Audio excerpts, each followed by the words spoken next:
Good morning, everybody. I am Abdi Lajavardi, and welcome to Education for a Better World. Today, I have a dear guest, Dr. Joseph Cazier, is our guest today, and you're going to enjoy Dr. Cazier's background and his insight, and I can't wait to get started.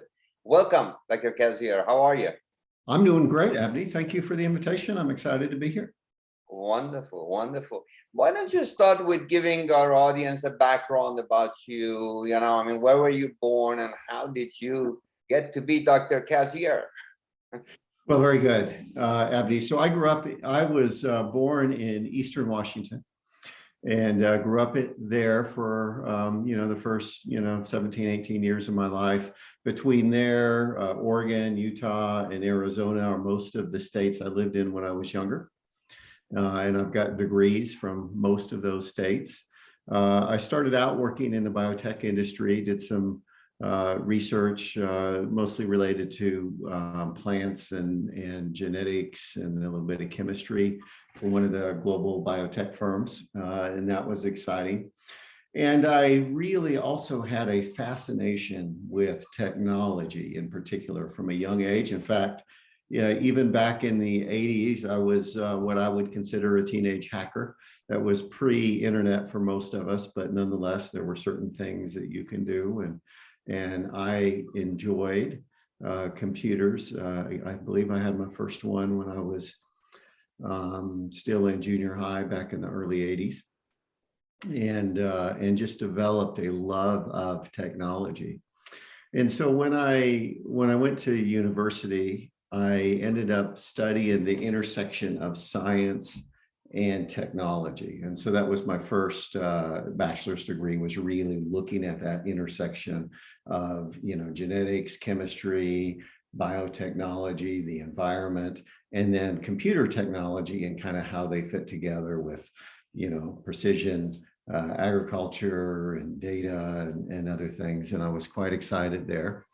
And did my first startup, which was a company focused at really trying to minimize groundwater contamination in agriculture. Of course, with fertilizer and other things, you get a lot of nitrates in the water and other things. And so we worked with some technologies, including like wrapping the fertilizer in an organic colloid to kind of keep it from going straight through to the groundwater, catch it in the surface, make it more available to the plants, and then some other precision techniques.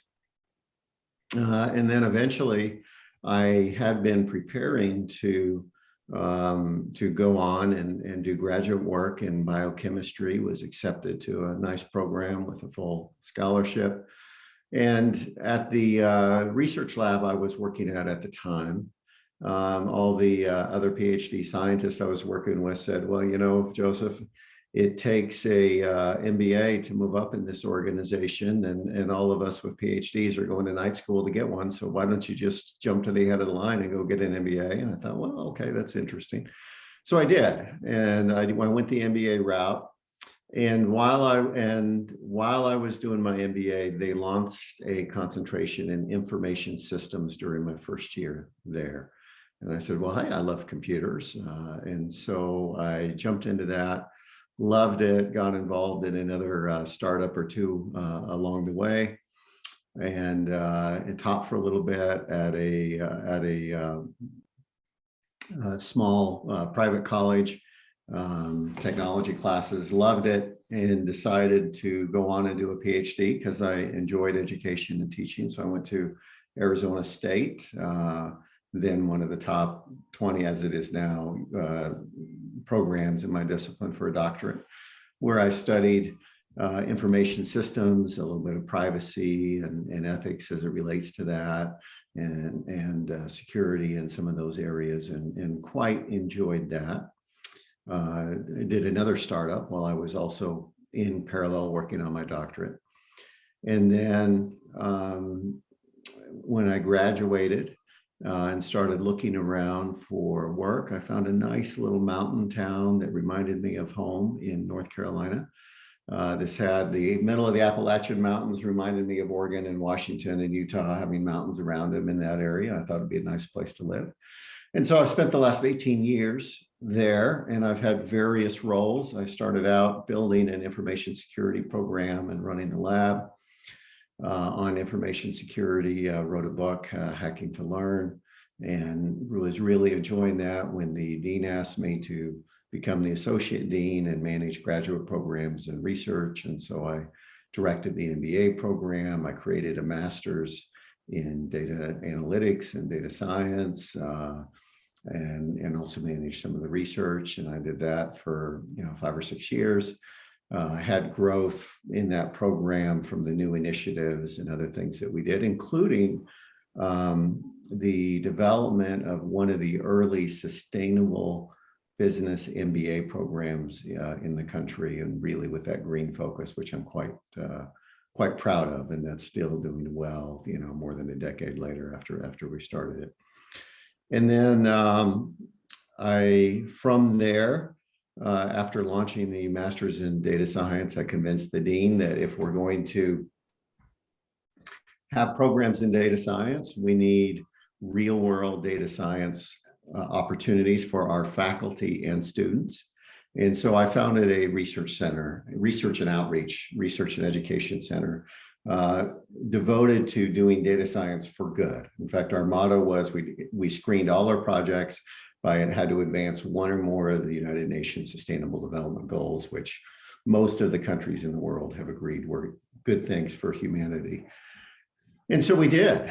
And I ran that for a little more than 7 years and kind of built it from nothing to where we had 20 some faculty engaged in projects, including work for the United Nations, public power, getting more sustainable, using analytics to better forecast and predict and mitigate demand, job placement, student dropouts.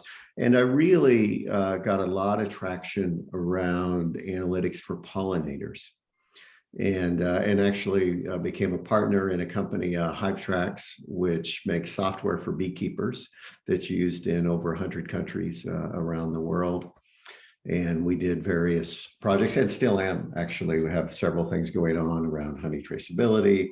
We did the World Bee Count, where I was fortunate to give one of the keynote speeches at the UN's World Bee Day as this citizen science effort to get people to take pictures of pollinators so we can analyze the images and the location and try to take an inventory of how our pollinators, not just bees, but birds, bats, butterflies, all the pollinators.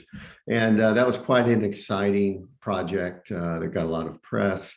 I also was a co-founder and directed until recently the International Working Group for Bee Data Standardization. That's kind of a collaboration with some of the beekeeping organizations trying to bring in data science, wrote several articles on that area. And it was just sort of a passion that grew out of analytics and my background with science and technology. Currently, I have been the last few years developing executive ed programs in data science. First in the center I was directing, that we a kind of a mid-level professional education that had some coding and some concepts. And then currently I'm doing this for a private organization that is really focused on that higher level leaders, not really any coding in there, but strategy, concepts, project management, what they need to know. And for that, we've interviewed a couple dozen really experts, chief analytics officers at companies like Nike and Intel and Lowe's and Blue Cross, as well as a good cadre of middle tier. And then we're bringing their voice directly to the participants, and I'm sort of moderating and organizing that. And there'll be a book that will be coming out within a year. The final print should hit bookshelves. It'll be called Leading in Analytics. And so in summary, I've spent most of the last 25 years either engaged in startups or as an administrator, either directing a center or as associate dean, but always around technology and always trying to use it to make mankind's condition better. Wonderful, wonderful. Those are absolutely great information that you shared with us. But I mean, yeah, I want to start off with breaking it down. So you talked about first of all about cybersecurity, and that's a big issue, as you know, with the hackings that have taken place in the last recent years. Not only some of the biggest companies in the world have been affected, countries, governmental agencies, but now even individuals are vulnerable to hackers, and these are the new era of how people can hold you up for ransoms and thieves of all kinds. So and the technology, how do you see cybersecurity and where it is, or what the future would hold for both the consumers, but for individuals that are watching this program as professionals that are in this field or they're thinking about a field to choose? How do you see security plays a role in our world today? So our world is increasingly digital. More and more of our life is spent online for the vast majority of the citizens of the world. And what that does is that gives a lot of conveniences, but it also creates vulnerabilities like never before. I mean, if back in the 70s, somebody hacked your information, and first of all, there's not that much information about you recorded anywhere or used, and then it's much less opportunity to use it. But today it's there. And because that information is there and because it has value, there is an incentive for people to hack that and to take advantage of it for their gain. And in addition to that, in some ways, we're more connected. In some ways, we're more disconnected and anonymous. And so in this digital world, maybe you have a lot of friends or connections, but you grow up in that small town, maybe 100 years ago, everybody knows everybody to a certain extent.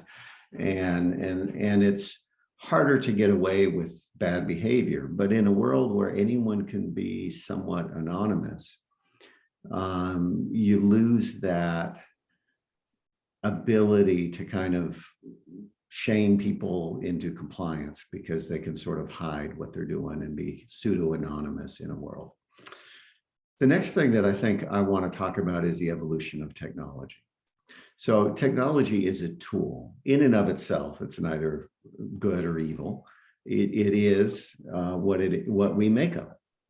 And if we look at technology such as blockchain technology, I'm sure many of the people listening to this program will have heard about blockchain, at least the Bitcoin and cryptocurrencies, and some of them may know deeper about how it can provide a lot of security and unalterable chain of records and other things. That's kind of the foundational technology.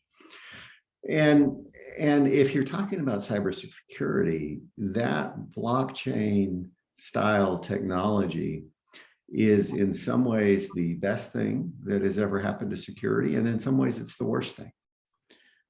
It's the best thing in that you can have unalterable records that you can prove and verify mathematically that they have never changed. And so you can do wonderful things like that, such as one of the things that we're doing is building a honey traceability platform for provenance. And we're in Lebanon, Ethiopia, and Uzbekistan right now with a software system for beekeepers aimed at helping rural women, impoverished rural women, access richer Western markets with provable, authentic honey of certain varieties that increases their income. And blockchain makes that stronger in that connection. And so it can do wonderful things. But when you look at the other things that it could do is, yes, I can have a secure chain of records, a chain of custody, but also I can do ransomware because now I can get paid in pseudo-anonymous coins and other things that are very hard to trace and to take back because it has this sort of shadow banking system. Some ways that's good, in some ways that's bad, but it gives these bad actors a venue to extract value by exploiting something, and greatly reduces the risk of them getting caught or shut down in that process. And so that same technology is really making it worse or better. And of course, the other example is analytics and data science, right? 10 years ago, 10, 15 years ago in cybersecurity, there was a lot of defense, making sure everything was up to date. You had firewalls, you trained people to, not click on links in emails and other things. But now it's much more in artificial intelligence against artificial intelligence, with things going back and forth. And so you need those analytics and intelligent agents to fight back and to detect anomalous behavior, both inside and outside the company. But it also enables the actors to use those tools in a nefarious way at the same time. And so what we're going to see, Abdi, more and more of is the attacks are going to get more sophisticated. They're going to get more personal, and they're going to chase the value, and they will have some degree of success. But the tools are also going to get better and more sophisticated, but you have to choose to engage the tools. And if you just sit back and relax and are not proactive, you will get taken advantage of. But if you gauge the tools correctly and are mindful and proactive, you can protect yourself using the tools almost as well as they can attack you. And maybe this really opens up a lot of opportunities for professionals that actually focus on, mastering these, or start working on providing these services for ordinary people and companies of all kinds, so they can keep themselves safe and not as vulnerable as they could be otherwise. So there are millions, I dare say, in pent-up demand for people with really good cybersecurity skills. Every company needs to be thinking about cybersecurity more proactively in the past. And even though some fields like analytics and others are also in high demand, it is hard for me to imagine any field in more demand than cybersecurity right now. And that's going to increase, and the skill level is going to increase, because what you need to know is going to be more complex. And Abdi, if time permits, I want to actually dive into a positive angle of cybersecurity, which is kind of a passion of mine. And so when most of us think of cybersecurity, we think about defense. Don't let the bad guys get us, right? Well, absolutely, we need to defend what we have, no question about it. But the message that I want to bring to people thinking about going into information security, or people employing it from an educational standpoint, is you can also use information system security tools to not just defend the value you've already created, but you can create new value. And let's talk about this for a little bit. Okay. And so going back to blockchain technology, right? That's all based on cryptography, a core cybersecurity skill. But with those skills, those same people that have that skill of defending, if you can motivate them, maybe get them to be just a little entrepreneurial, just like you are, Abdi, to be a little bit entrepreneurial in their activities, they can use those same technologies with a little bit of adaptation to create great value for the firm. And what I mean by that is the example of honey traceability that I gave, the smart contracts, and this immutability of data can create lots of opportunities in insurance, for example, because you have records of things going back that you can prove. You can collect that data, you can mine it, you can develop better algorithms. The artificial intelligence you're using to defend, all of those things can be used not just to protect value, but to create value.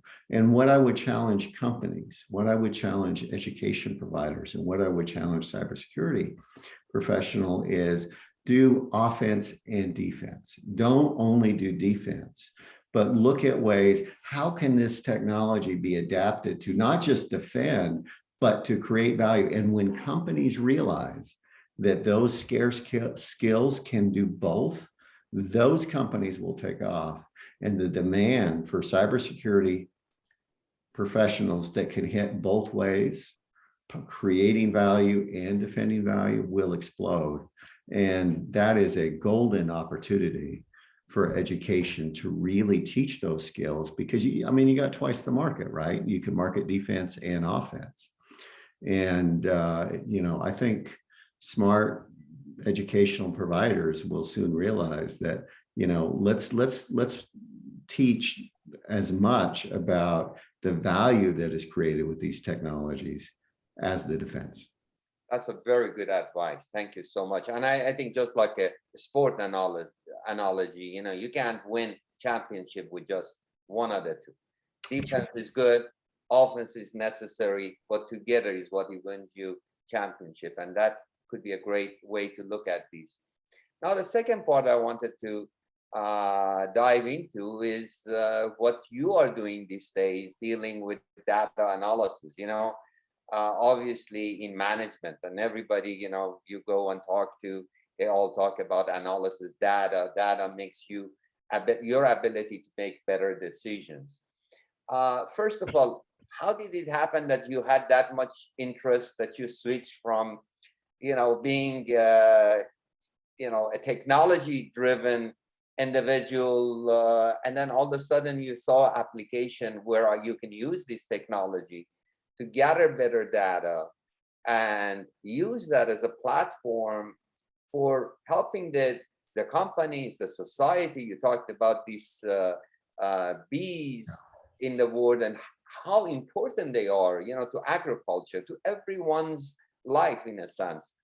Can you elaborate a little bit on that and tell us, where do you see, again, from individuals that may be watching these interest and a place where they can expand in their career in this direction? So Abby, I spent 5.5 years as associate dean for the largest undergraduate business college in North Carolina. And if you think about business colleges in general and business in general, you succeed in business by making better decisions. Absolutely. And I mean, nobody goes to business school to learn how to make dumber decisions. And nobody survives long in business if they continually make dumb decisions. We all make mistakes from time to time, but what the best businesses put a process in place and follow data-driven thinking to make better decisions. And so for me, getting into analytics was a natural extension of, look, I'm teaching all of our students how to make better decisions. We have data which was not largely available generations ago because we didn't collect it and have the processing power or the techniques to really take advantage of it at scale like we do today. And so it's really from that need to make better decisions. So that's one. Two is certainly through the startups and businesses I was involved in the late 90s, early 2000s. And in my doctoral program as well, I was typically the data person, right? I do the math and the stats, and yeah, maybe it's a little more controlled, a little more experimental in a few things, but I recognized how much could be learned from that. And then when I was directing the graduate programs, we had our business advisory board, as most universities do, and all the advisory board members are saying, hey, this analytics thing is big. This analytics thing is big. Go figure it out. And so they told my dean, and my dean said, Joseph, you're the tech guy. Go figure this out for me. And so I said, great. Yeah, I am the tech guy. I love this stuff. So I'm happy to do so. And so we first put a concentration in the MBA, then a standalone certificate, then a full master's program, which I taught in all of those and helped build those programs. And then founded a center devoted to data science. And then I've always been cared about the world and And I felt that as a administrator and or professor at a public state-funded university, that I felt like I had a duty to make good use of the dollars and resources that our state and government was investing in us and to do something good with it. And so we didn't quite have the same profit incentives that if I had, been selling, sugar cereal to 12-year-olds. And so I figured if not us at a state-funded institution, who's going to do this type of analytics? And so that's why I in our very founding documents and starting the center, we made a commitment that we are only going to do projects that have a social good, not just that they're not bad, but there has to be some positive benefit. Otherwise, I'm just wasting my time because we only have so many years to live. And, why spend it on trivial things?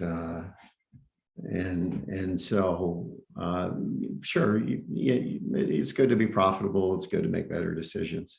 But there is so much opportunity, Abdi, that I will tell you, you can do good and be profitable at the same time. You don't have to choose between them. And in fact, if you make short-term decisions that extract value without creating value, sooner or later, that's going to come back to haunt you.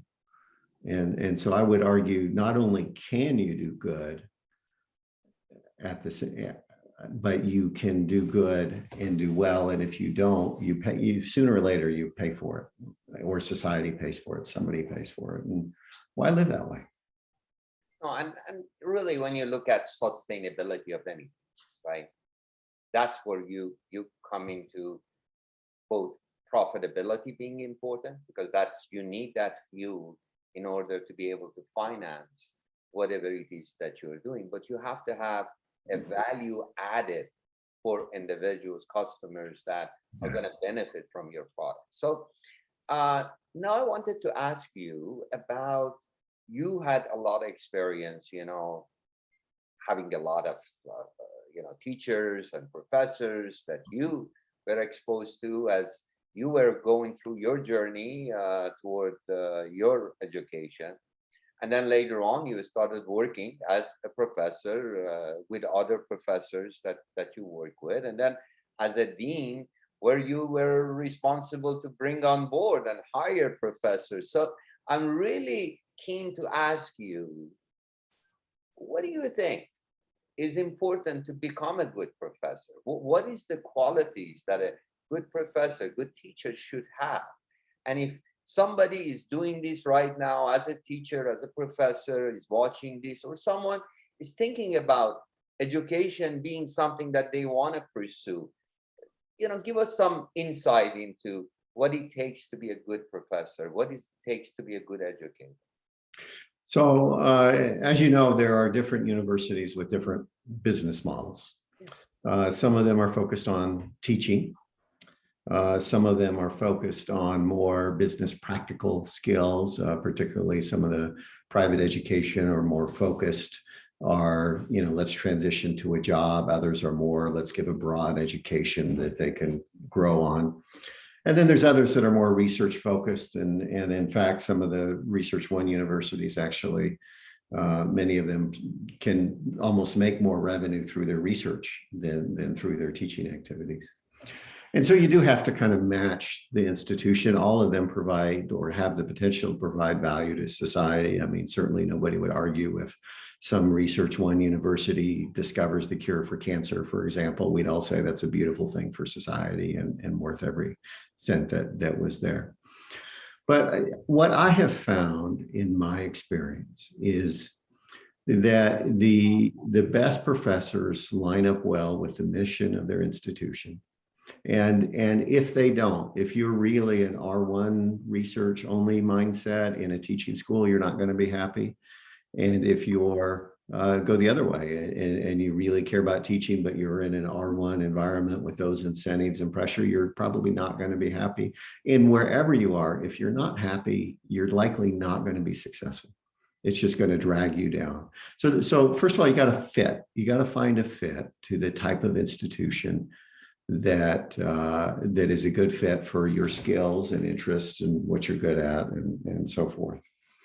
So that's one. Number two, I found that the best professors I know are inherently curious about everything, right? They're always learning something. Sometimes it's through research, sometimes it's through reading, sometimes it's through experience, sometimes it's in their discipline, sometimes it's broad and outside their discipline. But it's that curiosity which keeps your brain fertile, which lets you better inspire others to learn. And so the number one trait I really look for is, do they have that curiosity? Are they going to continue to grow and develop? I mean, I remember I had an economics professor once who stood up and said, nothing new in economics has happened in 50 years, and put slides on the screen that might have been from 50 years ago, as far as I know. And that was okay, but less than inspiring. And I think every discipline is growing, evolving, perhaps at different rates. But whether you're learning about your discipline, whether you're learning techniques to engage better, whether you're learning broadly and bringing in other ideas in that can support your points and help your students, that curiosity is critical. The other thing that I look for is a commitment to excellence. You know, some people really care about their performance, and they really try to do well in everything they do. And other people maybe just try to get by and they care about other things and it's just a job. And, you know, okay, that's fine, but maybe not here. And I think that commitment to excellence is really critical in all you do. And the third thing that I really look for, especially in a teaching school, is compassion. Do they care about the people they're serving? And if you really care, you will naturally go above and beyond and stay curious and find that excellence to a certain degree. But do you really care in that success, or are you just kind of a rules enforcer and getting through, and it's a paper mill, you know, just running through? And you know, if you don't have that compassion, it's hard to stay motivated over decades. And most of us, you know, have decades long career once you go into higher education, that the bug bites and you want to do it for a long period. And so you really need to find some satisfaction from seeing other people's lives improve to stay in it for the long haul. Thank you very much. I appreciate that. That is really good advice, you know, for people that are thinking about this education or at the same time are in this education. Again, life is short, and being happy, it is the most important thing. So having that passion, that compassion for your clients, doesn't matter what you do, really has a direct relation with how happy we are. So as an administrator, how would you, you know, give some advice to other administrators, to other operators? What are some of the things they can do in order to help their team, their students, their group to do better and stay focused and true to their mission or vision that they have for their institutions? So Abby, I know administrators who give their heart and soul every day for their faculty, their institution, the students that are there, the researchers that are there, and are some of the best, most wonderful people in the world. I also know administrators who play politics and really focus on advancing themselves, and sometimes the institution suffers, and that is a sad thing. We have more administrators per student today than probably at any time in history. And because of all those layers of administration, it is easy to get disconnected from why you were there and to caught up in managing whatever thing it is you're supposed to manage. And I think it's really critical for administrators to stay connected for their reason to be in there.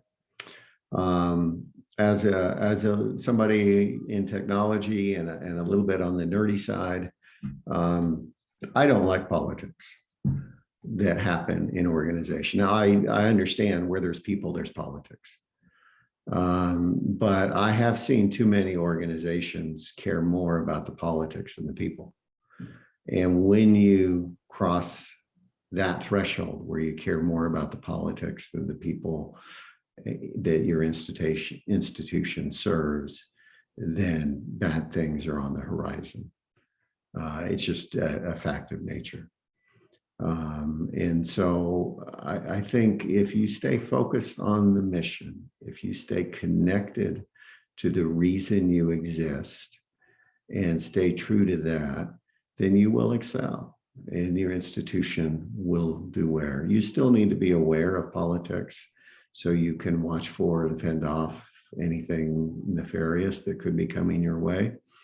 But I think when you start actively engaging and caring more about politics than your reason to be there, then I think it's time to get out because you're not doing anybody any good. Thank you very much. I appreciate it. Those are great advice. One of the things that has been traditionally within, you mentioned about advisory boards, so colleges, universities have advisory boards that they bring in to find out what can they do to, improve their programs and what you have. And usually there is a common theme that you hear about the gap between what employers or industries are looking for and what colleges and universities are producing. And that goes for both public and private institutions aside. It doesn't matter. It may, have a different opinion to what level, but bottom line is employers, industries are not as happy with us as possible. And unfortunately, it seems like the gap is growing. First of all, I wanted to get your opinion on that. Is that true? And then secondly, what do you think is the causes of that? Yeah. And thirdly, what can institutions do? And that's the most important thing, not what it is or what are the reasons, but what can we do to close that gap? Because everybody wants their students to do well. I mean, that's bottom line. I never seen anybody says, I don't care. I just want to have a university so we have jobs. Everybody wants for their students to do better. So again, what do you see the gap? Is it growing? What are causes of it? And what can we do to close that gap? So I really appreciate this question and having an opportunity to speak to this because I think this is really important. So there are some universities that really stay close to the job market and interact and are innovative and stay in tune with what the market needs and have really mastered those. I'd say, Arizona State, my alma mater, is really good at listening and developing programs in high demand. And so there are some that I think are pretty good. Some of the privates can do this well, depending on their incentive structure. Some of the publics do as well. But it is true that a lot of times there is a gap. And that gap is growing. And it's growing for a couple of reasons. One, the world is changing. And so the same things that we taught 20 or 30 years ago are just less relevant. So even if you're teaching more or less the same thing, it's not that you're moving away from industry, but industry is advancing and growing and moving away from you. And so that gap is naturally going to get wider. And as faculty, you don't have a lot of incentives to really stay current, right? I mean, yeah, your teaching evaluations matter a little bit and other things, but if you're, tenured, you've been there 20, 30, 40 years, it's easy to naturally coast and do the same thing. And some subset will do that. If you're in an isolated, relatively isolated location, far from industry and cities, it's harder to stay in touch. And so some of these college towns and others, a few of them still do a good job, but it's harder because you're more disconnected. You don't see it. You don't have friends working on it. If you're in a big city, Los Angeles, suburb or something like that, you're going to have friends and neighbors, and they're going to say, hey, this cool thing's going on, Joseph, check it out. And I might get curious and bring that into my classroom. But if I'm isolated and I'm a couple hours away from any major urban centers, you don't have that natural connection unless you seek it out. And so it is harder. And then the advisory board, sometimes we bring in a really diverse, in all ways you can measure diversity board. In other ways, it sort of becomes the good old boy network that donates money to your program. And certainly all programs like to have money donated, and they're not mutually exclusive. But sometimes you get into that kind of rut where it's the same person. They were your student 20 years ago. Now they're on the board. They're not really going to upset the status quo. They may nudge you along a little bit, but not too much.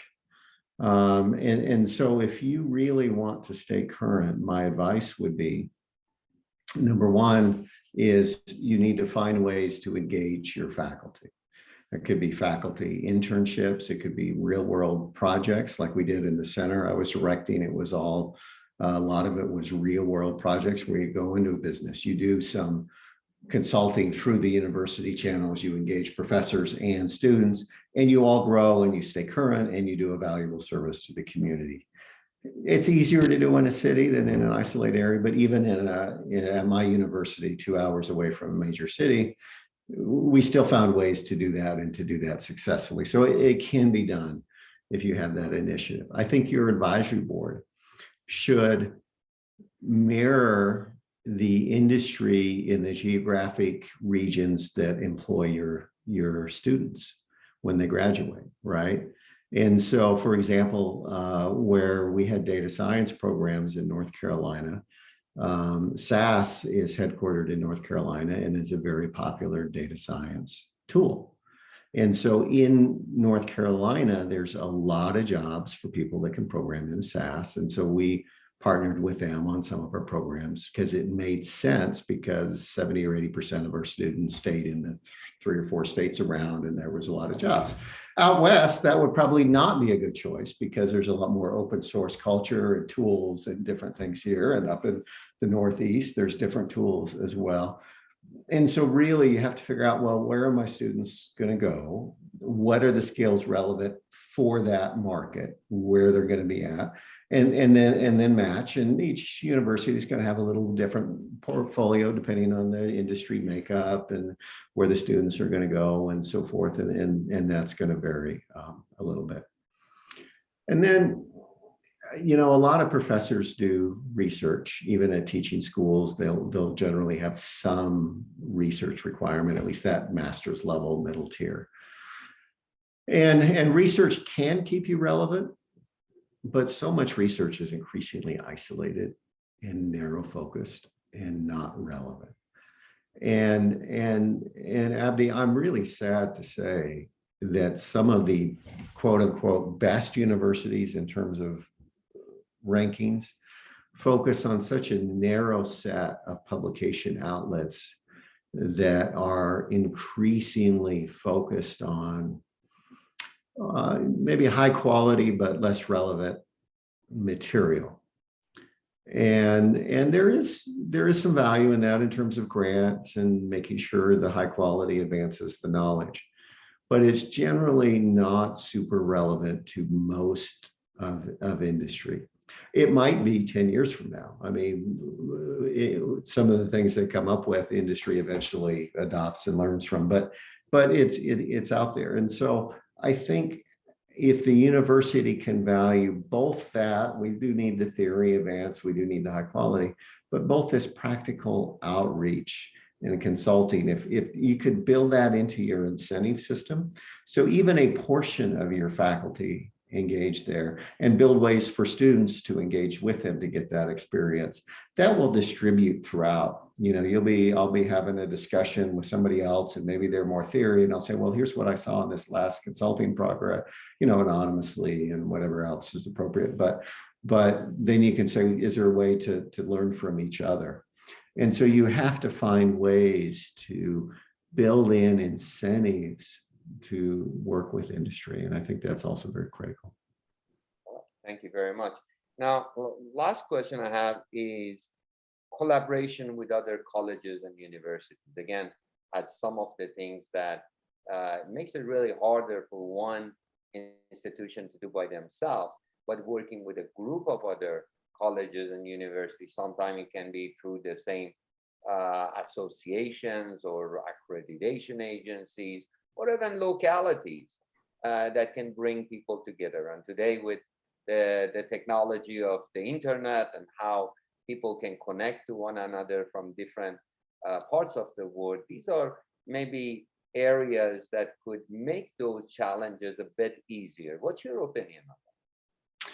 So I would love to see more collaboration and efficiency. Unfortunately, it doesn't happen to the degree that it could. And I think there's a couple of reasons for that. I think where we see a lot of collaboration is collaboration that is not competing with your core market and increases your prestige.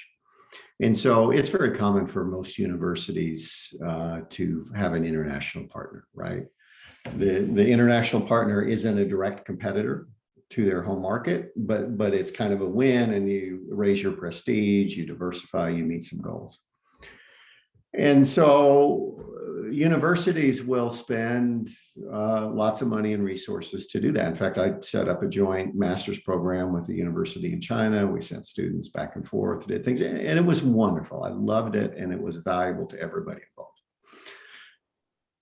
But what is harder is local collaboration, because it's too easy to see that other university as a competitor instead of a collaborator, because you're fighting, quote unquote, for the same students, the same markets. You think, well, I'm as good as they are, you know, and why are we working with them? And there's a coordination cost. I used to work in the system office that oversaw the 17 campuses in North Carolina, the second largest network of public state university systems after California there. And we'd always say, work together, collaborate, share degrees. And it's always was an uphill battle, because, you know, it's work and it's hard and it's uncomfortable.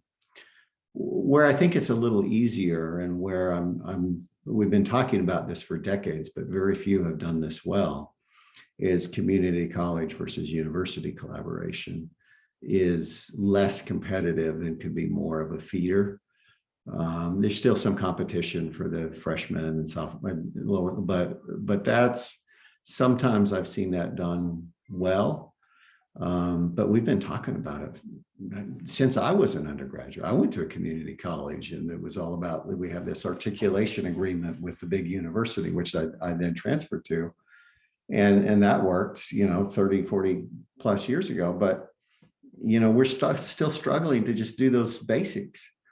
And then if they say, well, you work with this university and you're both in this area and whatever else, and you'll have a few chats and you'll meet a few people, but seldom have I seen something come from it. And I think that's unfortunate. I think it's that mindset. And at the heart of the matter, Abdi, you know, I'm afraid to say this because some politician or someone else might hear it and change things, and maybe they need to, but yeah, there's just not enough competition. And without that pressure, performance-based competition, I mean, there's competition in terms of recruiting students and other things, But the performance-based competition, nobody's measuring how many students get jobs from each major and what their salaries are, not systematically, not effectively, or tying it through that. And we say, well, we want a well-rounded person, and if a person goes in the world without being able to quote Shakespeare, they'll live a poor, shallow life of misery. And maybe that's true. Who am I to say what is to be or not to be? But that performance education is not front and center. And we have programs. I mean, I teach technology. Our students get some of the highest paid jobs out of the whole university, and most in demand. But there's a lot of other majors out there which, you know, there's just not as much demand. But boy, if we have that conversation about allocating resources based on demand at a traditional insular public university, it's not going to go well. Well, you're absolutely right. I think when we all work together, we come up with better solutions. Yeah. And we all want to do the same thing. We just have to put the students in the center of any discussion that we have, and see how we can work together to create a better opportunity for our students. And I think if we do, then by the time they graduate, they would have the skills closer to what industries require, and they can learn from us. Because if we cannot work together, how can we train people to go out there and be able to be good, team players, to be good critical thinkers? So we have to set the stage for them. I wanted to give you opportunity. Is there any message or last word you would like to share with our audience? I'm really enjoying our conversation. I'm really thankful for your time. So there is one more thing about education I would like to share, if I have just a moment. So following up on this kind of insular process, if you're in a university, almost every decision is made by committee. And when you make decisions by committee, somebody on that committee is going to have something to win, and somebody's going to have something to lose. And those people that have something to lose, such as if you're shifting students from one major that doesn't give students very good job prospects to another, it's going to be a fight, and you're not going to win. And the administrators want to stay in power, they're going to let it go. And when I was in the UNC system, I led a study actually on innovation across universities. And we were looking at how innovation made its way and left the university to be successful. And we looked at every single university in the country that had a technology transfer office for 5 or more years. And we got that data. We got a 10-year window. We looked at every single policy on how they were set up and how they ran their system. And one of the findings that has stuck with me to this day is that those offices that had their innovation process run by committee, where let's get one person from every college and sit on a committee, were far less successful than those that said, well, let's not just do this politically. Let's find the people that actually have relevant skills to innovation, even if we don't have an English professor on a business entrepreneurship committee, but let's just find the people that have skills relevant to whatever that innovation is. Those are the ones that were far more effective. And we have to, I understand the politics of let's make sure we get one person from every department to vote or whatever. I understand the politics of that. But if you want to move the needle, you have to get people that will have vision and knowledge and are willing to take a chance. And those are the people that will drive things forward. If it's just a committee of everybody has something to lose, nothing's going to change. Absolutely. That's well said. Thank you so much, Dr. Cazier. I appreciate your time, and hope to see you in another program that we offer. There is a lot more that we can go on with this, but this has been quite delightful.